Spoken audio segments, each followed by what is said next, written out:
¿Qué tal y bienvenidos sean a un programa más de Nadie te enseña a ser papá? Esa frase que antes se usaba mucho y que ahora yo creo que solo es un pretexto y por eso es que creamos este programa para poder ayudarnos entre todos los que no sabemos nada relacionado al tema de la paternidad, los que medio le sabemos, ya me estoy incluyendo en los dos grupos, pero bueno, los que sabes mucho o no sabes nada y vas a empezar. Este es tu lugar y este es tu espacio.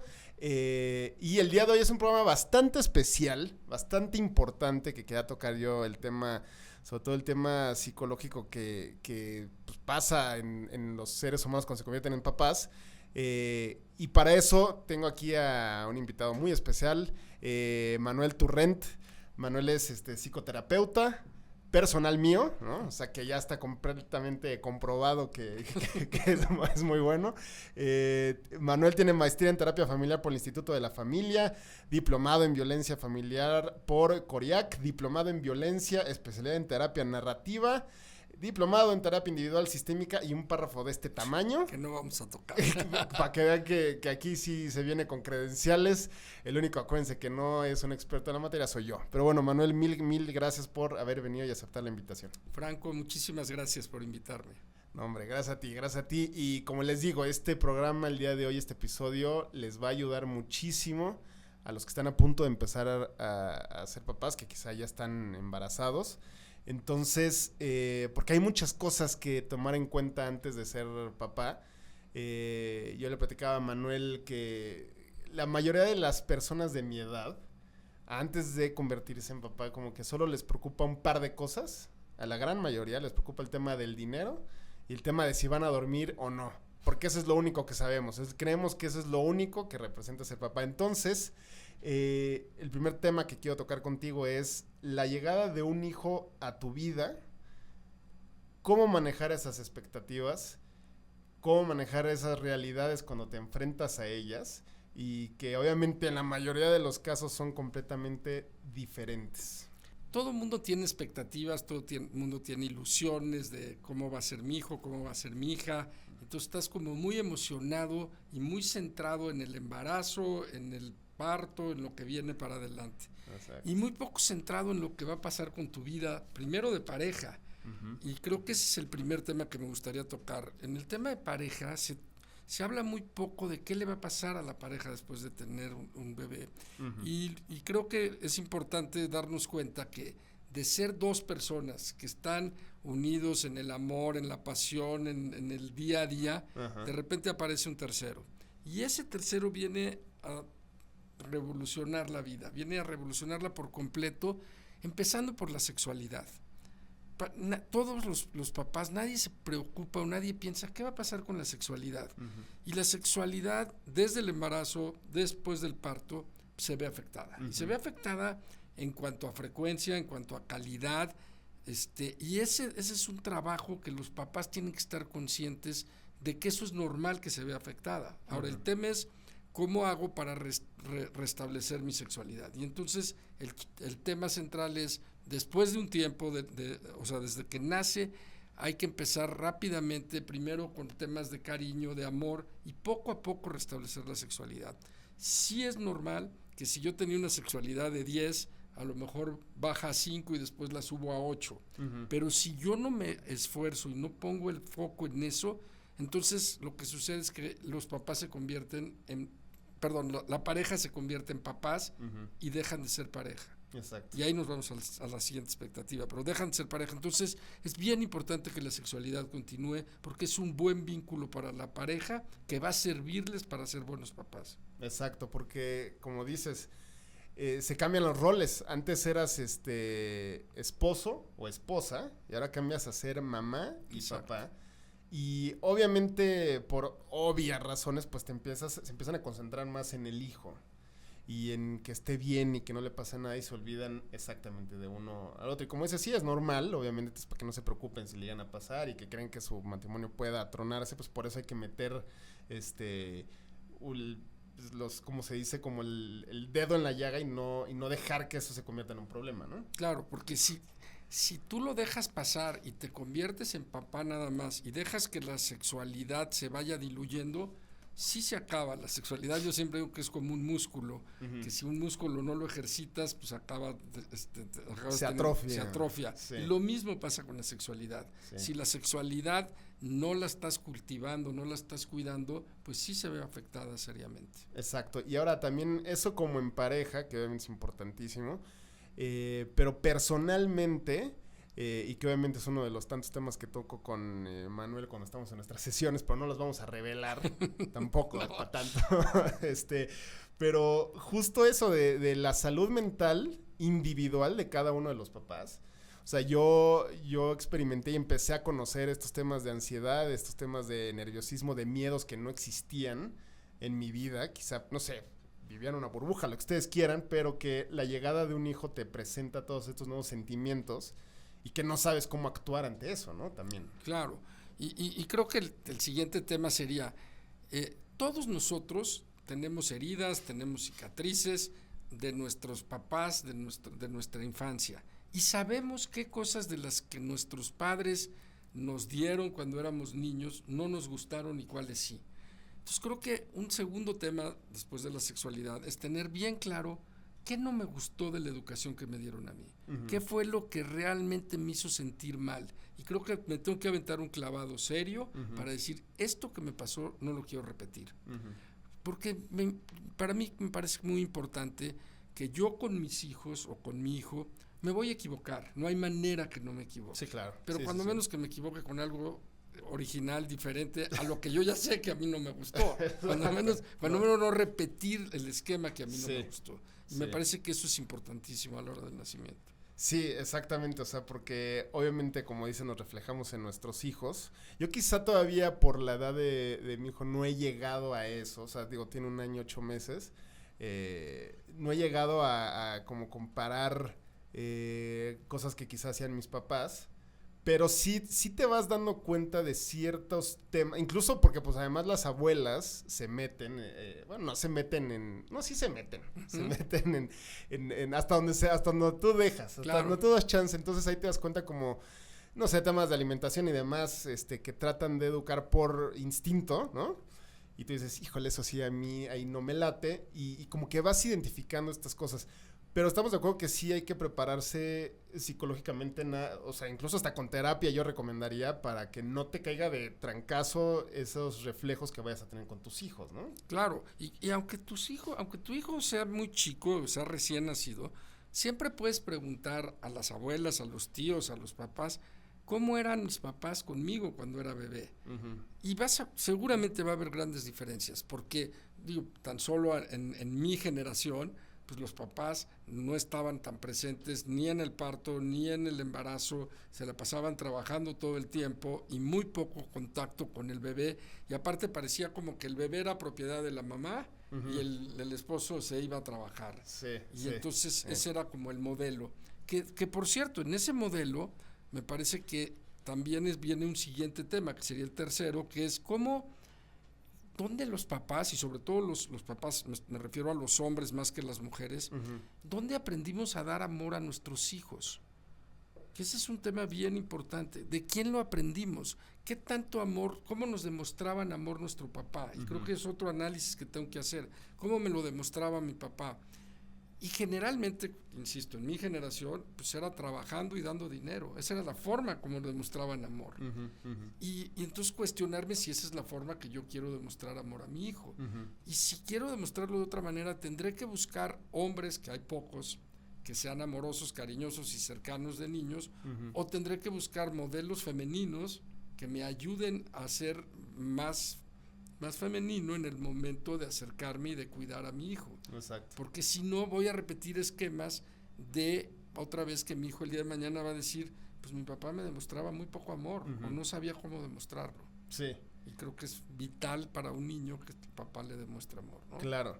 Eso ahorita que dices, sí, es súper cierto. Igual mi papá era igual, o sea, como que fue muy presente, obviamente, ¿no? Pero era eso de, pues, o sea, se la pasaba en la oficina y llegaba y pues obviamente chance ya estabas dormido, ya estabas más cansado y si acaso los fines de semana, y como dices eso, demostraba amor a lo hombre, pues es que bueno, meter tema de género, pero quizá ese cariño más pues es que maternal, por eso lleva hasta la palabra ahí, es muy importante hacerlo. Y ahora, ¿cómo identificar cuando empiezas a copiar esos patrones? Porque pareciera que es muy evidente cuando los vemos desde afuera, ¿no? O sea, si tú ves a alguien que su papá era un golpeador, ¿no? El hijo con su hijo, pues por inercia, ¿no? Empieza a tomar esas mismas actitudes que dices, no puede ser posible si tú claramente lo viviste y lo sufriste, ¿por qué lo estás copiando?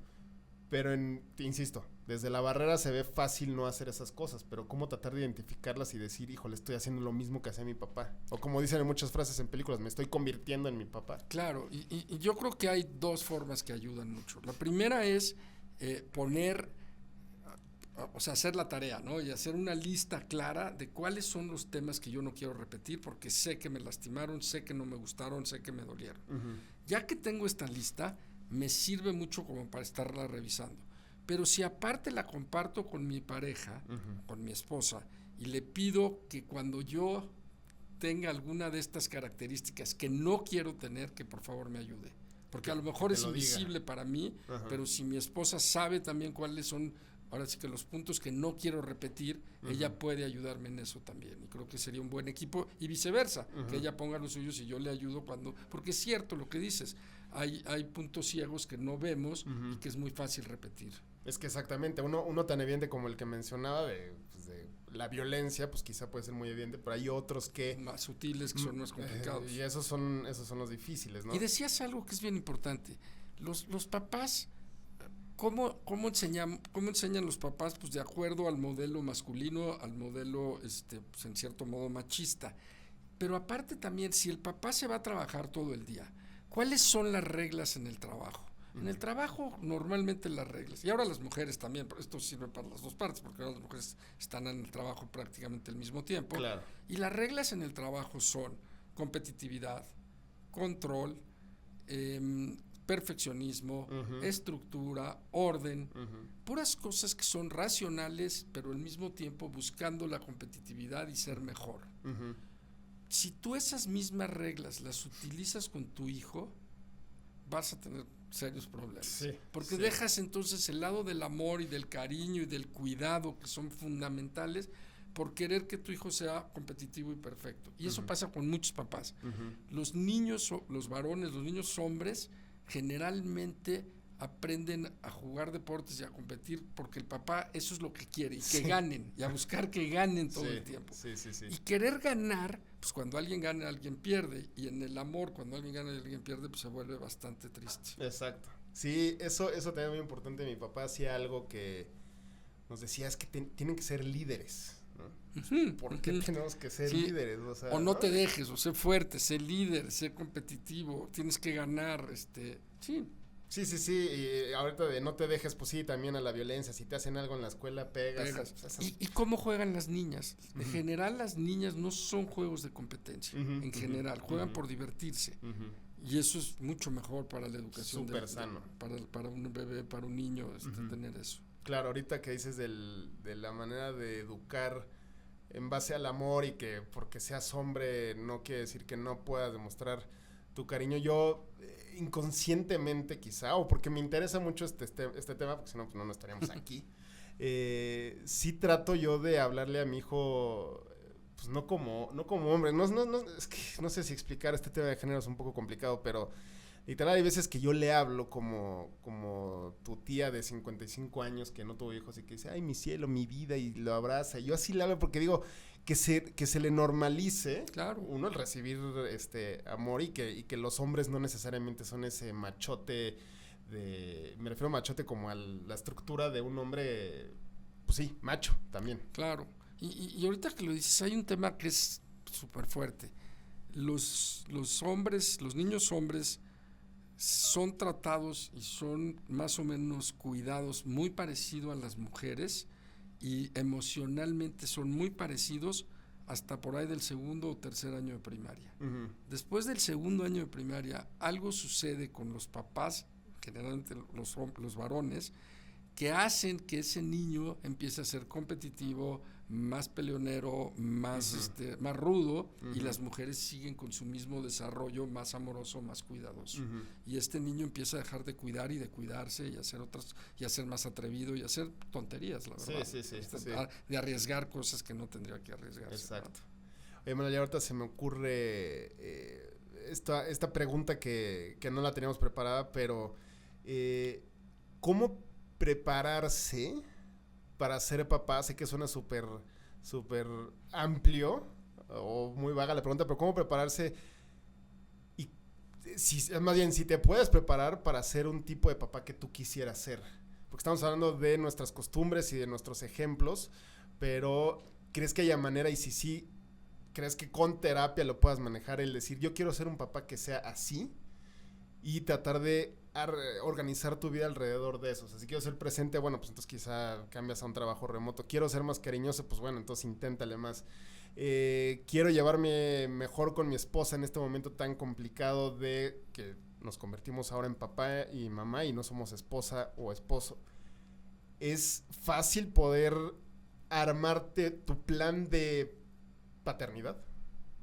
Y sí, ¿lo recomiendas? Sí, claro que lo recomiendo. Fácil no es, pero realmente no hay nada fácil en la vida. Si le dedicáramos un tiempo importante a esto, como le dedicamos al trabajo o a los deportes o a otros temas, pues seguramente seríamos mucho mejores papás. Pero parto de que la identidad se construye todo el tiempo estamos cambiando. Y se construye con las personas con las que te rodeas. Entonces, si yo quiero ser un buen papá, pues entre mejores papás conozca y mejor grupo de papás tenga, pues me va a ir mejor. De repente llegan a terapia algunos papás que dicen, pues yo no le pego a mi hijo, pero le doy nalgadas. Como todos. O mis hijos se pelean a trancazos como todos. Entonces yo les pongo como todos, platícame un poco. Entonces tiene que ver con su círculo de amistades que se llevan de esa manera y que son de esa manera. Entonces a lo mejor tengo que cambiar de círculo de amistades si quiero ser un buen papá, porque ese círculo no me está ayudando a ser un papá diferente al tradicional que hace esas cosas. Entonces, y yo puedo proyectar mi identidad y puedo decir, yo quiero ser esa persona o ese papá. Por eso es importante tener modelos y decir, bueno, si conozco a alguien en mi familia o alguna figura pública o quien sea que me parezca que es un buen papá, eso siempre facilita, porque pues ya sé hacia dónde voy. Exacto. Entonces, pero claro, hay que hacerlo y me parece que es importantísimo. Sí, y se vale también salirse de la caja, salirse del patrón y no hacer lo que los demás hagan. Claro. ¿No? O sea, aquí el programa se llama Nadie te enseña a ser papá, pues como la intención de es, sí se puede aprender a ser papá, porque como dices, o sea, creemos que como ya naces con estas creencias y esta educación, pues no la vas a poder cambiar y la única manera de ser papá es como me enseñó mi papá y mi mamá. No, sí se vale, sálganse de la caja. No copies las mismas cosas que hagan los demás y si tú crees en algo que puede servir, pues hazlo. Y como dices, rodearte de personas que te sirvan y te aporten.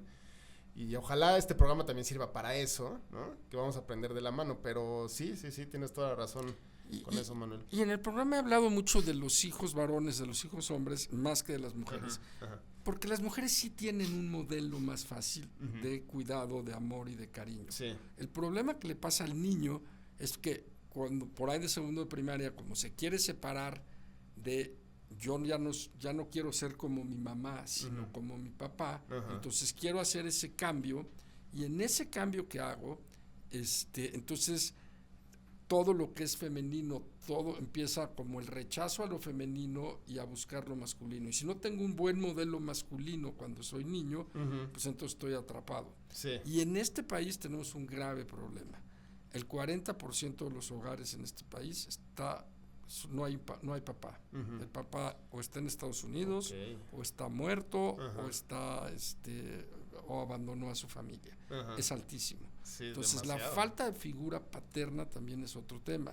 Entonces ahí habría que buscar el abuelo, un tío que ayude como a ser como un modelo, porque en general a los niños hombres les cuesta mucho trabajo seguir el modelo materno.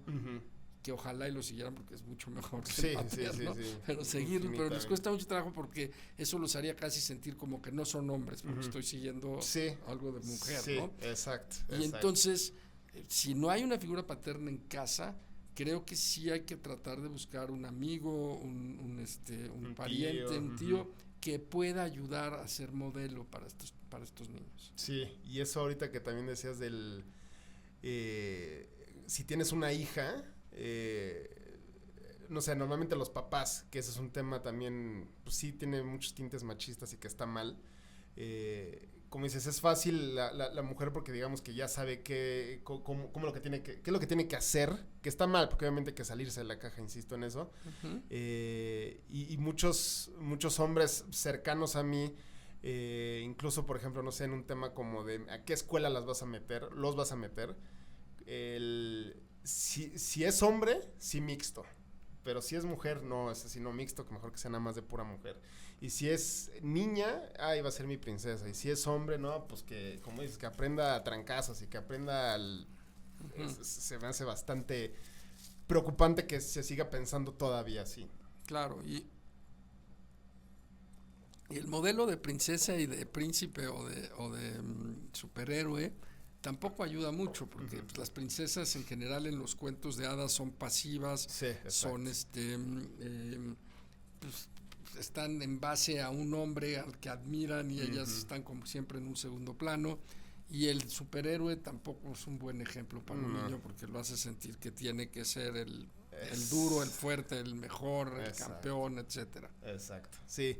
Bueno, eso ya se iba a ir a otras edades, digamos, ya más avanzadas, pero exacto. ¿no? Pero digo, lo bueno es que aquí tocamos esta primera parte inicial desde la pareja, desde el embarazo, del parto y de cómo crear tu identidad, de cómo quieres ser papá, cómo quieres ser mamá, ¿no? Entonces espero que les haya servido. A mí sí, bueno, esto ya me lo sabía porque ya lo habíamos platicado Manuel y yo, que espero algún día lo lleve bien a la práctica, ¿no? Tengo un tema más nada más. Échalo, por favor, Manuel. Creo que la mejor forma de ser papá y mamá, y sobre todo en los primeros meses de vida y en toda la vida de un bebé o de un niño, es si mi pareja y yo estamos bien y tenemos una buena relación amorosa, cuidadosa, cariñosa, es el mejor ejemplo, es la mejor forma de ser papás. Exacto. O sea, la mayoría de los papás dedican mucho tiempo en tratar de ser papás y descuidan a la pareja. Exacto. Y creo que mi idea sería al revés. Primero cuida a la pareja. Es como cuando vas en el avión, que primero te dicen que te pongas la mascarilla y después se la pongas al otro. Entonces aquí pónganse la mascarilla a los papás, sean buena pareja. Y los hijos aprenden por imitación. Exacto. Entonces, si ven una buena pareja amorosa, cariñosa, cuidadosa, pues ellos van a aprender de esa manera y van a ser, creo que, mucho más felices. Y no te vas a tener que estar enfocando como en 500 cosas para educar a mi hijo, sino mejor me concentro en mi pareja y el puro ejemplo va a ser la mejor educación para mi hijo. Eso es importantísimo porque sí, yo creo que tiene que ser más importante tu pareja que tu hijo. No que por mucho, o no que tu hijo lo descuides, pero como dices, si tu hijo vive en un ambiente de amor, de armonía, de cordialidad, de educación, como dices, pues ahí sí, literal, se va a educar casi solito. Claro, ¿no? Claro. Nada más de ver y de sentir las vibras, incluso también se lo quieres decir, ¿no? Así es. Creo que para mí esa es la parte más importante. Sí. Buenísimo, Manuel. Pues perfecto. Con ese temazo y esa muy buena frase y ese muy buen ejemplo nos vamos a despedir. ¿Dónde te puede seguir la gente, Manuel? ¿Dónde para que te busquen? Que yo, insisto, lo recomiendo ampliamente. Háganme caso, si no, véanme, para que vean que sí sirve. Manuel, ¿dónde te puede seguir la gente? O para contactarte. Sí, estoy en Facebook y en Twitter como Manuel Turrent o @Manturic con Q. Manturic con Q. Ok, pues ahí está Facebook y Twitter. Pues Manuel, otra vez muchísimas gracias por haber venido y ojalá te lo hayas pasado bien y ojalá les haya servido a los demás. Muchas gracias por la invitación. No, a ti, Manuel, gracias y nos vemos en el próximo Nadie te enseña a ser papá. Gracias a Tania y a Fer, gracias a Grupo Fórmula. Vámonos.